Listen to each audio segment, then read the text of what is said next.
तो दोस्तों आज हम आपको पढ़ाने वाले हैं नया टॉपिक। तो दोस्तों हमने पिछली कक्षा में 4 नंबर टॉपिक पढ़ा था, प्रिज्म द्वारा प्रकाश का अपवर्तन। दोस्तों इस वीडियो में हम पढ़ेंगे पांचवा टॉपिक दोस्तों हमारा था गोलीय पृष्ठ द्वारा प्रकाश का अपवर्तन। गोलीय पृष्ठ द्वारा प्रकाश का अपवर्तन दोस्तों इम्पोर्टेंट है, मोस्ट इम्पोर्टेंट है।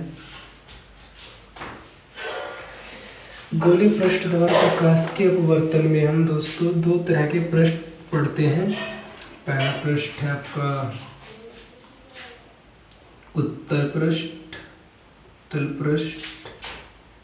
द्वारा प्रकाश के अपवर्तन का सूत्र, और दूसरा है दोस्तों अवतल पृष्ठ द्वारा प्रकाश के अपवर्तन का सूत्र। ठीक है दोस्तों, दोनों का सूत्र जो होता है वो एक ही होता है, लेकिन तरीका अलग अलग होता है दोस्तों। डायग्राम अलग बनते हैं बस, और कुछ नहीं, सूत्र वही निकल कर आता है दोस्तों। वो काफ़ी ज़्यादा बोर्ड में भी पूछा गया है कि उत्तल पृष्ठ द्वारा प्रकाश के अपवर्तन का सूत्र का निगमन कीजिए, या अवतल पृष्ठ द्वारा प्रकाश के अपवर्तन का सूत्र का निगमन कीजिए। सूत्र क्या होता है दोस्तों? जो सूत्र होता है वो होता है दोस्तों N2/V - N1/U बराबर N2 - N1/R। ये होता है दोस्तों, काफ़ी बार ये भी पूछा गया है। और दोस्तों यदि ये नहीं पूछा जाता तो दोस्तों दूसरा सूत्र ये होता है कि हम इसे N1 से भाग दे देते हैं। सिंपल N1 से जैसे ही भाग देंगे ये आ जाएगा दोस्तों N1/V - N1/N1 बराबर आ जाएगा दोस्तों N2 - N1 - N1/N1/R। दोस्तों ये सिंपल क्या हो जाएगा, इसके स्थान पर दोस्तों हम लिख सकते हैं N V माइनस इसके स्थान पर दोस्तों 1 आएगा अपॉन U बराबर N - 1/R। काफ़ी बार ये भी पूछा गया है दोस्तों। सूत्र दोस्तों दोनों में से कोई सा एक भी पूछ सकता है, कोई सा भी पूछ सकता है दोस्तों, किसी की भी द्वारा पूछ सकता है। या तो उत्तल पृष्ठ द्वारा प्रकाश के अपवर्तन का सूत्र निकालिए, या अवतल पृष्ठ द्वारा। काफ़ी ज़्यादा इससे भी पूछा गया है दोस्तों, और ये वाला सूत्र इस रूम में पूछता है। ठीक है दोस्तों हम एक एक करके सभी को टॉपिकों को पढ़ते हैं, और एक एक टॉपिक करके हम आपको अच्छी तरह से समझा देंगे। ठीक है दोस्तों, इस सूत्र को मैं दोस्तों यहाँ पर लिख देता हूँ N/U V minus 1/U upon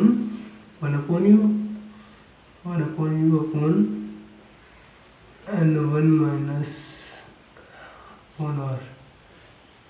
इस सूत्र को दोस्तों सत्यापित करेंगे। पहले दोस्तों हम उत्तल पृष्ठ द्वारा ये सूत्र सत्यापित करेंगे। ठीक है दोस्तों,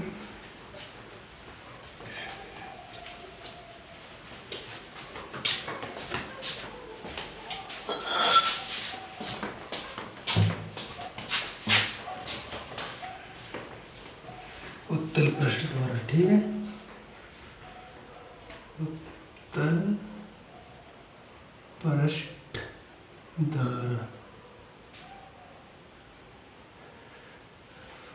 द्वारा प्रकाश के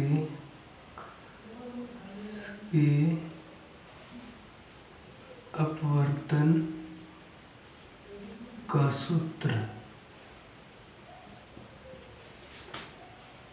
दोस्तों आप भी हेडिंग कर लीजिए कि उत्तल पृष्ठ द्वारा प्रकाश के अपवर्तन का सूत्र। ठीक है दोस्तों, इसके बाद हम आपको एक डायग्राम सिखाएंगे किस तरह से बनता है, और उस डायग्राम द्वारा हम ये सूत्र सत्यापित कर देंगे।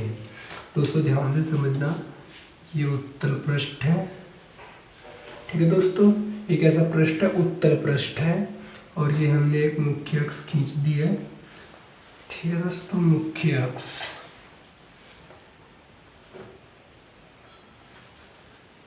आप फीटी प्रकार के द्वारा खींच देना दोस्तों, उससे सीधा खींच जाएगा। और दोस्तों ये होता है ध्रुव P, और दोस्तों ये कोई वर्त होगा जिसका कोई केंद्र होगा, उस केंद्र को क्या बोलते हैं दोस्तों, वृत्तक केंद्र C बोलते हैं, C से प्रेजेंट करते हैं। और ध्रुव और C के बीच फोकस बिंदु होता है। और दोस्तों हमने एक वस्तु यहाँ पर रख रखी है, ऑब्जेक्ट O, और इससे क्या होता है, प्रकाश किरण भेजते हैं हम। और दोस्तों ये माध्यम वायु ले लेते हैं, वायु, और इसे N1 बोल देते हैं। और ये कांच है, इसे N2 बोल देते हैं, ठीक है दोस्तों। और जब वायु से कांच में प्रवेश करती है दोस्तों, तो अभिलंब की आवश्यकता पड़ती है।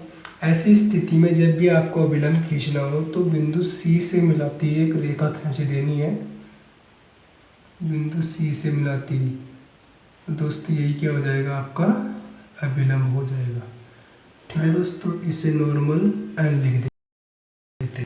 और जब प्रकाश किरण वायु से कांच में प्रवेश करती है तो वह अभिलंब की ओर झुक जाती है। दोस्तों इसे जाना था सीधे, लेकिन ये सीधे ना जाकर थोड़ी अपने मार्ग से विचलित हो जाती है। और दोस्तों ये कोण कौन सा बन जाएगा, आपतन कोण I, और ये कोण अपवर्तन कोण R। दोस्तों यदि इसी प्रकाश किरण को हम पीछे लेकर आए दोस्तों, कहीं ना कहीं इसका इमेज यहाँ पर बनता है, ठीक है दोस्तों। कहीं ना कहीं इसका जो इमेज है वो कहाँ पर बनता है, यहाँ पर बनता है। तो दोस्तों ध्यान से समझना, ये क्या अभिलंब है, और ये जो हमने पीछे लाइन खींची है ये है। और दोस्तों ये R, क्या ये कोण R के बराबर नहीं होगा, शीर्षाभूमि कोण। ध्यान से समझिए, ये अभिलंब है और ये क्या है दोस्तों, प्रकाश किरण है। और ये कोण, इस कोण का शीर्षाभूमि कोण नहीं कहलाएगा, R। आप समझ गए होंगे। तो दोस्तों ध्यान से समझना, इसको बिंदु को हम दे देते हैं A।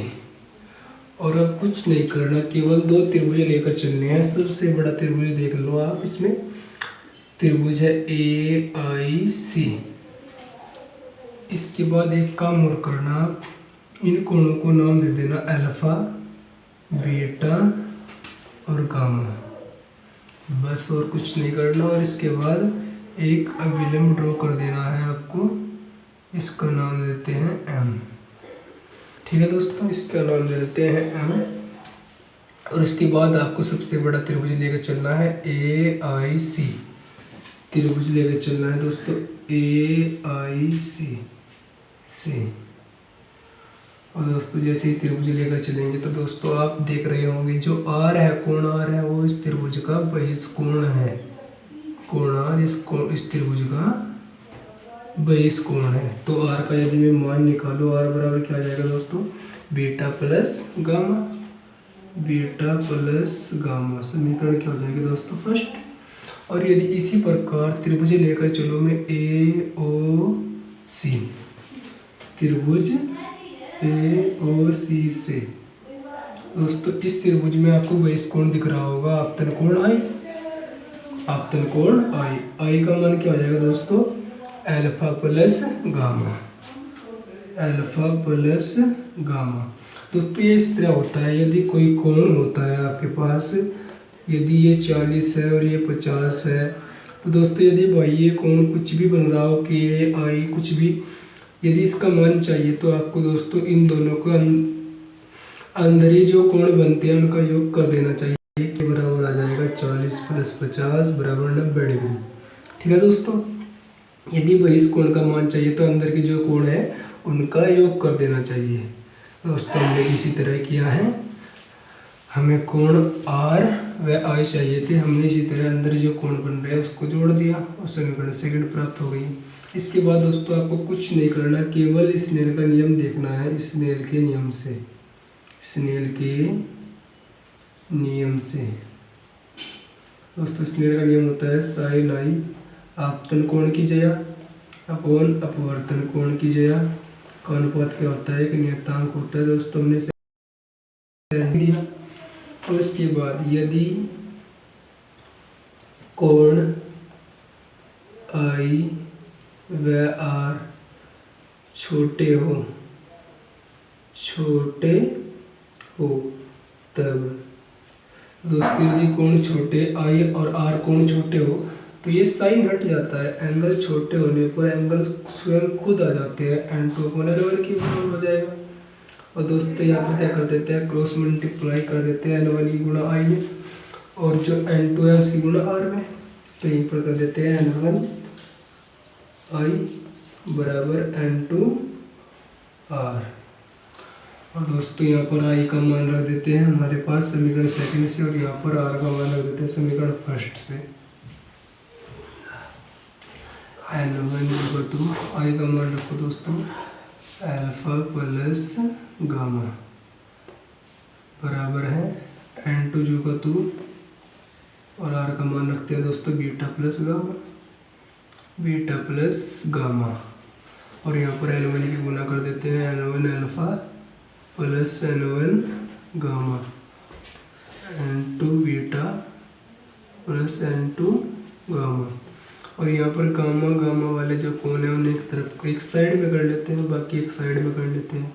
n2 को इधर ले आओ n1 alpha minus n2 beta n2 gamma minus n1 gamma. दोस्तों इसी को इधर ले आए, इसको इधर ले आए n1 alpha minus n2 beta और इनमें से गामा कॉमन आ रहा है तो कॉमन ले लीजिए, गामा कॉमन हमने कॉमन ले लिया। उसके बाद दोस्तों समीकरण थर्ड मान लेनी चाहिए। उसके बाद हमें अल्फा बीटा और गामा के मान चाहिएंगे। इसके जो दोस्तों ये विलंब ड्रॉ करा था इसकी ऊंचाई हम h मान लेते हैं और लिख देते हैं यदि ये गोलीय पृष्ठ छोटा होता तो दोस्तों m और p ऐसे बिंदु हो जाते हैं, बहुत ही समीप आ जाते, उसके टाइम पर अल्फा बीटा गामा कोण भी बहुत छोटे हो जाते हैं। यदि गोलीय पृष्ठ छोटा होता तो अल्फा बीटा गामा छोटे कोण होते और P व M बिंदु संपाती होते। ठीक है दोस्तों, P के स्थान पर M और M के स्थान पर P लिख सकते थे हम दोस्तों यदि छोटा गोलीय पृष्ठ छोटा होता। तो दोस्तों हम क्या करते हैं, बी अल्फा और बीटा और गामा के मान निकालते हैं। दोस्तों आपको अल्फा का मान यदि निकालना है तो त्रिभुज दिख रहा होगा AOM से। ठीक है दोस्तों, हम इसमें tan का फॉर्मूला लगाते हैं, tan अल्फा बराबर लंब बटे आधार हो जाता है, आधार इसी का यूज करते हैं दोस्तों। लंब क्या है हमारे पास h और आधार क्या है हमारे पास MO। M के स्थान पर क्या लिख सकते हैं दोस्तों MP, तो इसको लिख देते हैं PO, OP या PO लिख सकते हो आप PO। ठीक है दोस्तों, और tan बीटा के स्थान पर क्या लिख सकते हैं, tan बीटा के यही त्रिभुज देखो API H अपॉन IP। ठीक है दोस्तों, और लास्ट में आपको क्या करना है, tan गामा का मान निकाल लेना चाहिए। त्रिभुज APC और इसमें लिख देना है दोस्तों H अपॉन PC। ठीक है दोस्तों, इसके बाद यदि कोण छोटे हो जाएंगे, यदि हमने लिख भी दिया इस बात को, यदि गोलीय पृष्ठ छोटा होता तो अल्फा बीटा गामा कोण छोटे हो जाते, तो अल्फा किसके बराबर हो जाता है दोस्तों, अल्फा बराबर हो जाता है H अपॉन PO के। PO यानी दोस्तों क्या है, ऑब्जेक्ट यानी U और U भी माइनस में, और यहाँ पर क्या है दोस्तों -V, प्रतिबिंब की दूरी, और यहाँ पर क्या है दोस्तों R। वक्रता केंद्र यानी त्रिज्या, तो पी हो गया यानी माइनस टी यू।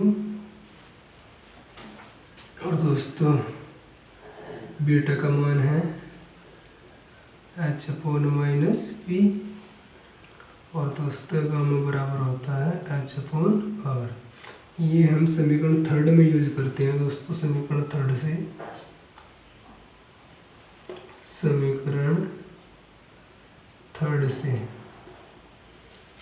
थर्ड में रखते हैं अल्फा का मान n1h माइनस यू माइनस जो का तो n2, बीटा का मान दोस्तों h, बीटा का मान h minus v, minus minus क्या हो जाएगा दोस्तों, प्लस हो जाएगा। उसके बाद n2 माइनस n1 और गामा का मान दोस्तों h अपॉन आर।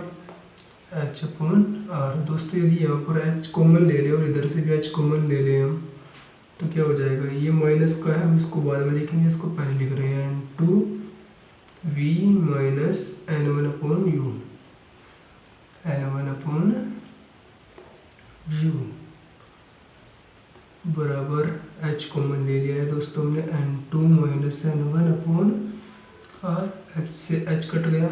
और दोस्तों जो ये बचा है, यदि मैं इसे n1 से भाग देता तो दोस्तों ये फॉर्मूला जरूर आ जाएगा, n1 से भाग करने पर n2 upon n1 upon v minus n1 upon n1 u, n2 upon n1 minus n1 upon n1 upon r। दोस्तों जैसे आपने n1 से भाग दी तो दोस्तों सूत्र क्या आ जाएगा, यहाँ पर क्या लिख सकते हैं हम, n upon v minus 1 upon u, और यहाँ पर क्या आ जाएगा n माइनस 1 अपॉन r। दोस्तों ये सूत्र सत्यापित हो गया है और ये सूत्र हमें निकालना था। दोस्तों यदि आपको कुछ भी दिक्कत आई हो तो आप कमेंट बॉक्स में लिख सकते हैं अपनी प्रॉब्लम को, और आशा करते हैं कि बहुत ही आसान तरीके से हमने आपको समझाने की कोशिश की। और दोस्तों जहाँ भी आपको प्रॉब्लम आए आप पूछ सकते हैं कमेंट बॉक्स में, ठीक है दोस्तों। तो दोस्तों मिलते हैं नेक्स्ट टॉपिक पर, अवतल पृष्ठ द्वारा प्रकाश के अपवर्तन का सूत्र, ठीक है दोस्तों। जय हिंद दोस्तों।